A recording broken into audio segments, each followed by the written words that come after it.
Je suis le bon berger qui donne sa vie pour ses brebis.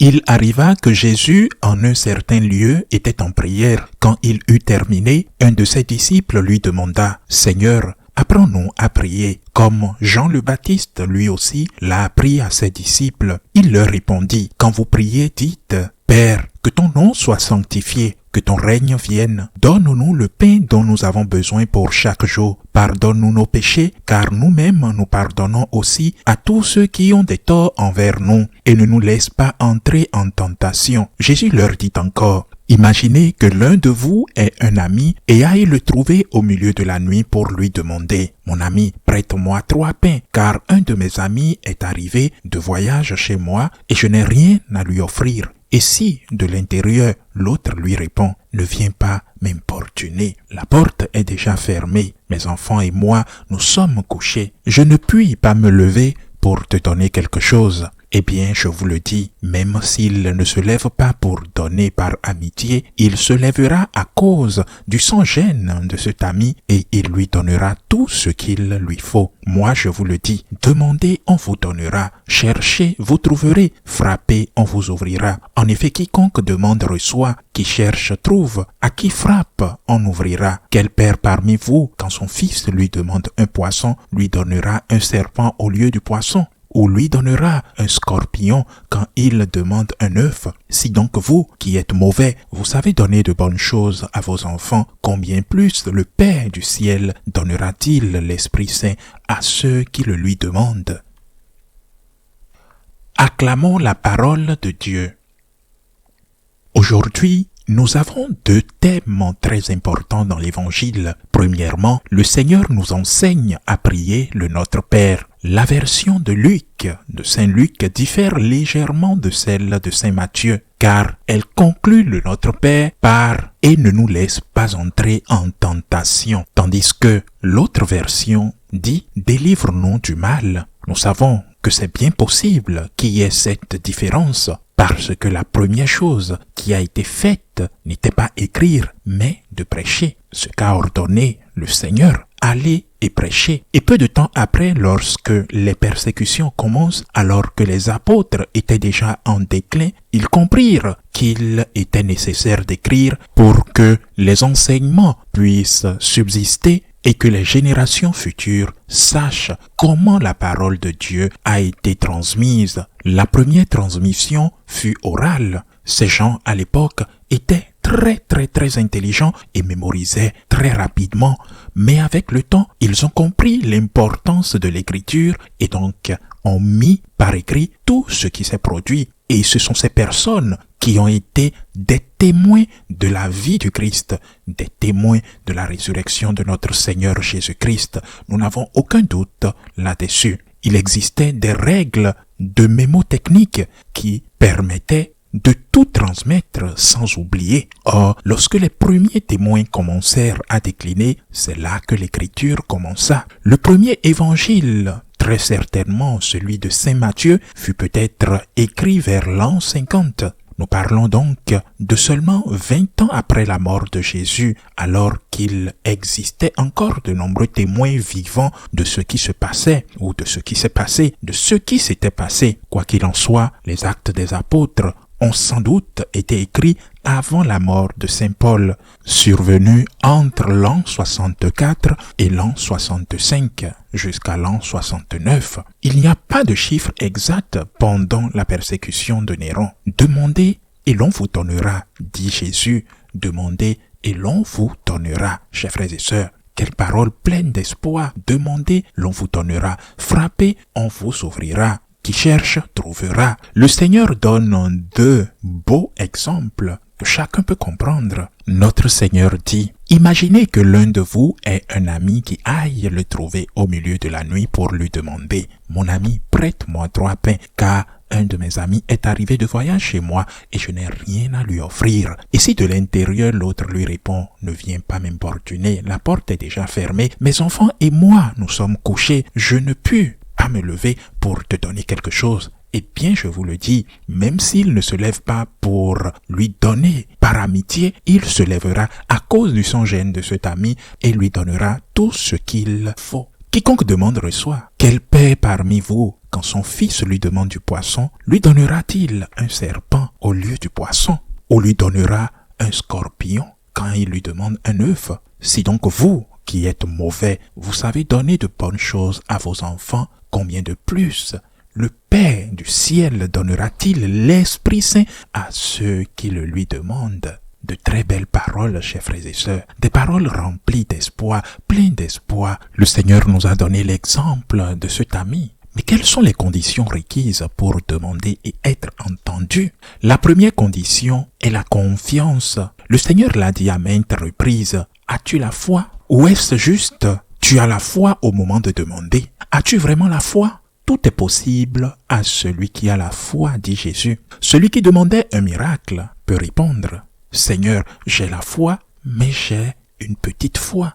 Alors demandons au Seigneur d'accroître notre foi. Si nous n'avons pas la foi, si nous demandons sans cesse comme si cela pouvait arriver, et si cela n'arrive pas, ne soyons pas surpris. C'est trivial parce que nous n'avons pas la foi. Comment est-ce que vous pouvez demander quelque chose à une personne en qui vous ne croyez pas? Première condition donc pour demander. Avoir la foi en la personne à qui on demande. Avoir la foi que cette personne est capable de nous l'accorder. Deuxième condition, et le Seigneur nous donne l'exemple tiré de la vie quotidienne. Un père et son fils, par exemple. Le fils demande de l'aide à son père. Son père, qui l'aime, un père naturellement qui aime son fils, l'accorde tout ce qu'il demande. Accorde au fils tout ce qu'il demande. Le temps passe et le fils ne prend pas des nouvelles du père. Mais au moment où il a besoin de quelque chose, il revient vers le père, il redemande de l'aide, des besoins financiers, des situations économiques, de l'argent, naturellement, pour garder les enfants pendant qu'ils vont à une fête. Et le père lui donne, toujours, et ainsi de suite. Mes chers frères et sœurs, c'est un fils ingrat, c'est un fils égoïste, c'est un fils tyrannique. Que ressent le père? De notre côté, que ressent-il lorsque son fils s'inquiète constamment pour lui? Si nous considérons que le fils est très empathique. Que ressentirait-il si le fils s'inquiète pour lui? Si le fils l'appelle, lui demande comment il va? Est-ce qu'il a une bonne santé? Est-ce qu'il a besoin de quelque chose? Que pourrait ressentir un père dont le fils s'inquiète pour lui? Un fils qui met la main dans la poche, sort de l'argent pour aider financièrement le père. Le père qui est âgé, que ressentirait ce père? Ce père sera probablement heureux avec un fils qu'il aime tant et non avec un fils qui ne fait que demander. Le problème n'est jamais de demander. Demander, c'est une forme d'humilité. Mais demander simplement ou vous approchez de la personne simplement parce que vous avez besoin de cette personne, c'est blessant. Par conséquent, la deuxième condition est d'être reconnaissant. Avant de demander, examinez votre conscience. Avez-vous été reconnaissant? Avez-vous été reconnaissant pour ce qui vous a déjà été donné? Avec cette attitude de gratitude, vous pouvez vous demander pourquoi. Parce que c'est par le mystère de Dieu, par le mystère de sa volonté divine, que, étant Dieu, nous ne pouvons jamais pleinement comprendre. Si à cause de ce mystère de Dieu, vous n'avez pas reçu ce que vous avez reçu, vous ne vous sentez pas orphelin, maltraité par un père qui ne vous accorde pas ce que vous demandez. Au contraire, vous avez la foi, c'est-à-dire que vous avez confiance qu'il vous aime. Non seulement vous avez la foi en sa force, mais vous avez confiance en son amour. Et s'il ne vous donne pas ce que vous demandez sur le champ, ce qui vous semble peut-être la meilleure et la plus juste chose, vous vous souvenez des fois où il vous a déjà aidé une fois. Et donc, vous ne vous mettez pas en colère, vous ne vous éloignez pas, vous ne vous rebellez pas. La première condition est donc avoir la foi, avoir confiance. La deuxième condition, la reconnaissance, la gratitude. La troisième condition, comme le dit le Seigneur à la fin de l'évangile, il a donné des exemples de vie matérielle, de pain, d'œufs. Mais maintenant, il nous donne un autre. Si vous, qui êtes mauvais, savez donner de bonnes choses à vos enfants, combien plus le Père céleste en donnera-t-il? Et quoi? L'Esprit Saint. Il ne dit pas, vous donnera-t-il des millions, non? Ou la santé, encore moins. Ou la réussite professionnelle, ni l'amour. Il dit combien plus le Père Céleste donnera-t-il l'Esprit Saint à ceux qui le lui demandent. Troisième condition, cherchez premièrement le royaume des cieux et sa justice, et toutes les autres choses vous seront données par-dessus. Recherchez premièrement la sanctification, que ta première et la plus importante et la plus insistante requête soit d'être saint. Seigneur, aide-moi à être saint. Aide-moi à supporter la tentation. Aide-moi à avoir des oreilles qui entendent les cris de mes frères. Aide-moi, Seigneur, à avoir des yeux qui voient mes frères souffrir. Aide-moi, Seigneur, à être saint. Aide-moi à avoir une bouche pour parler et enseigner ta parole, la tienne, pas la mienne. Avoir une bouche pour parler et défendre pacifiquement, mais courageusement, ceux qui souffrent, ceux qui sont maltraités. Seigneur, aide-moi à être saint et aide ceux que j'aime à être saints. Nous prions et nous avons raison pour qu'un enfant réussisse ses examens et trouve un bon emploi, pour que la personne que nous aimons guérisse, pour que la paix règne dans cette famille, que la guerre cesse. Prions pour ces bonnes choses que nous souhaitons, et nous faisons bien de prier pour nous-mêmes aussi, pour nos proches, mais prions d'abord pour la sainteté. Quand cela est dans notre cœur, quand l'amour de Dieu est dans notre cœur, quand la douleur de ne pas assez aimer le Seigneur est dans notre cœur, quand la honte de ne pas l'aimer assez est dans notre cœur, quand ce que nous désirons le plus dans la vie est d'aimer l'amour, et quand la plus grande cause de souffrance est de ne pas l'aimer assez, alors